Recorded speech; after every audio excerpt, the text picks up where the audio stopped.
This was just a trailer. That is the stark message now coming from Iran, and it is directed not only at Washington but also at the Gulf nations watching this crisis unfold. In a strong warning, Mr. Abbas Araghchi questioned the regional governments, and that too against allowing their territory to be used by the US or Israel for the attacks on Iran. His message was blunt, dramatic. If countries in the Gulf help facilitate the military strikes on Iranian territory, they would find themselves dragged directly into the conflict. That's right, the warning comes at a moment when tensions across the Middle East, they are rising rapidly. Well, in recent days, Iran has launched a wave of missiles and drone strikes across the region, targeting what it says are American facilities. Tehran insists that these operations are not really aimed at civilians but are intended as self-defense against the attacks carried out by the US and Israel. Air defense systems across several Gulf states, they have been placed on high alert as the region braces for further escalation. However, here, ladies and gentlemen, Mr. Araghchi made it absolutely clear that Iran's message is not limited to Washington alone. Several Gulf countries host large American bases, strategic airfields and naval facilities used by the US. According to him, if attacks on Iran are launched from these locations, then Tehran would consider those sites legitimate military targets. In other words, the conflict could quickly expand beyond Iran and Israel and draw more and more countries into this confrontation.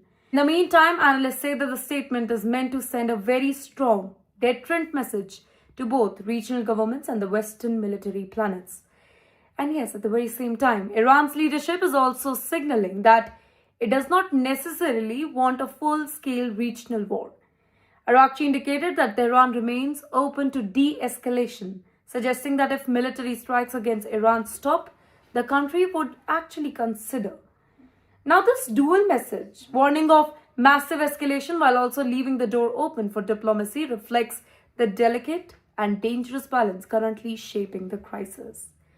The whole situation became even more emotionally charged after reports emerged of bombing incident in Minab, where a girls' school was reportedly hit during the ongoing tension. Well, Iranian officials condemned the incident as a strategic escalation and accused their adversaries of crossing a dangerous line.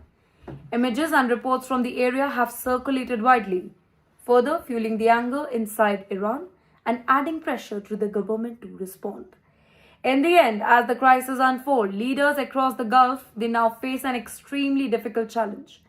Many of these nations maintain close security partnership with the United States, now hosting the American troops and their military facilities that play a key role in the regional defense. And at the very same time, they are trying to avoid becoming direct participant in a widening conflict that could destabilize the entire Middle East. Ladies and gentlemen, for now, the region remains on the edge. Military forces are on high alert and diplomatic channels are under intense strain. And every new development over here, it is being closely watched around the globe. The question is whether the current wave of strikes and warnings will lead to negotiations or de-escalation, or whether the entire Middle East is moving closer to a much larger and more dangerous war.